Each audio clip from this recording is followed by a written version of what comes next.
The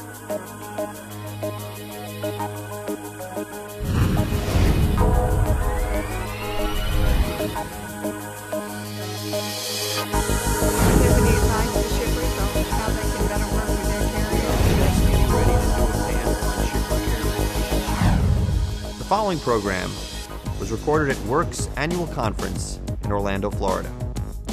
I'm pleased to welcome SupplyChainBrain Editor Emeritus, Gene Murphy. Hello. Today I'm speaking with Jeffrey Brashares, Senior Vice President of TTS. We're talking about transportation capacity. Welcome. Thanks for the invite today. This is fun. Absolutely. Tell us what you're seeing in the marketplace in terms of truckload and intermodal capacity these days. Intermodal's probably lots of boxes right now in California because imports are a bit down. On the reefer and flatbed side, both are very tight from a capacity standpoint. Drivers in dry vans, it depends on what part of the country you're in. And back to intermodal, from the intermodal side, Midwest, Chicago, St. Louis, Kansas City, Columbus, Ohio, my hometown, very tight on boxes. And do you think that's going to continue through the rest of the year, or do you see a change coming? I think it's a little bit interesting this year because the Union Pacific, for example, has boxes stacked in California, 3,500, and in the old days, they would cut the price to increase the capacity and move the boxes someplace else. But this year the boxes are sitting there, and it seems in the Midwest there's not a lot of import business coming in to what we call the Ohio Valley area right now. So I expect when all the contracts get signed with their mutual commitment program that boxes are going to remain tight. I think the one hooker for this year is what happens to fuel. If fuel stays high, do people continue to spend money at the retail stores, or do they pull back and wait to see what happens? Will the increase in fuel cause some more diversion to intermodal, do you think? I think that and the going green in America, you know, every time you hear a commercial on the radio or the TV, they talk about the greening of America and how you can save energy. I think the railroads have done an excellent job in promoting green, and any paper you read, SupplyChainBrain, all the things that the customers are talking about are we want to do more intermodal business if we can. What about some of the rules coming out of Washington? Let's talk about how they might be driving this short capacity.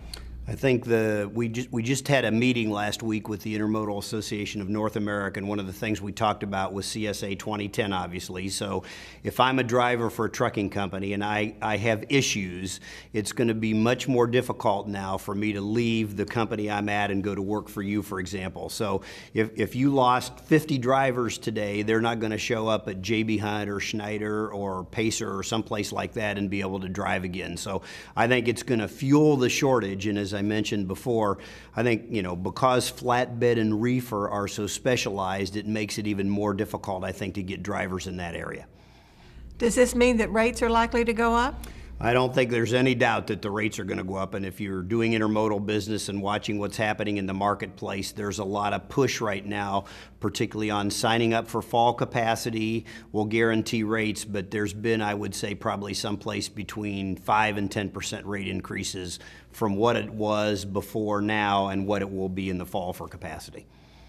Do you have any advice for shippers on how they can better work with their carriers to make sure they're not left out in the cold? We are just getting ready to do a panel on shipper-carrier relationship, and my advice is that you have to treat your carriers with respect. You need to, partnership is way overused, but you need to have a partnership with your carriers.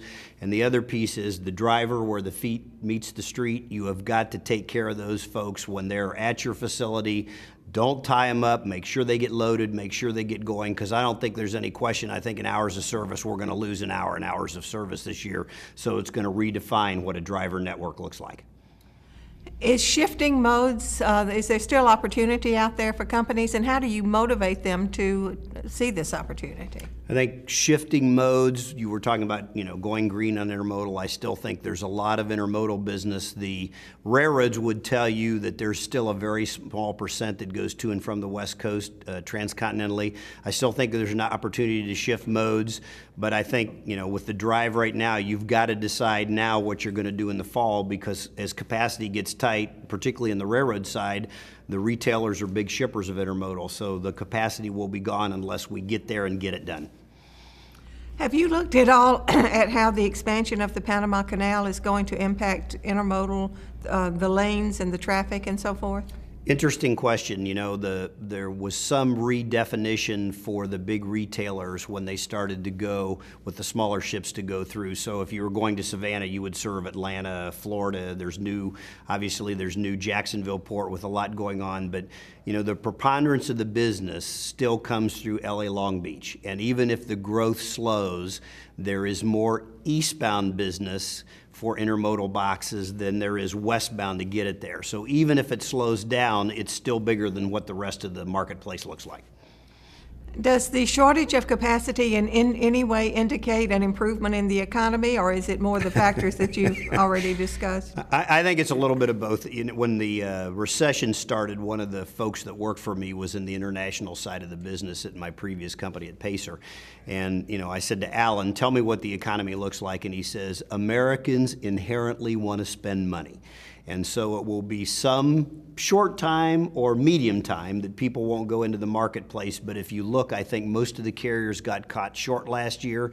We still have a high unemployment rate, but people are spending money right now. I'm still most concerned, I think, about the price of fuel. I think if the price of fuel comes down, people will spend money at retail. All right. Thank you so much for being with us today. Thanks. I've been speaking with Jeffrey Brashares of TTS. Thank you for watching.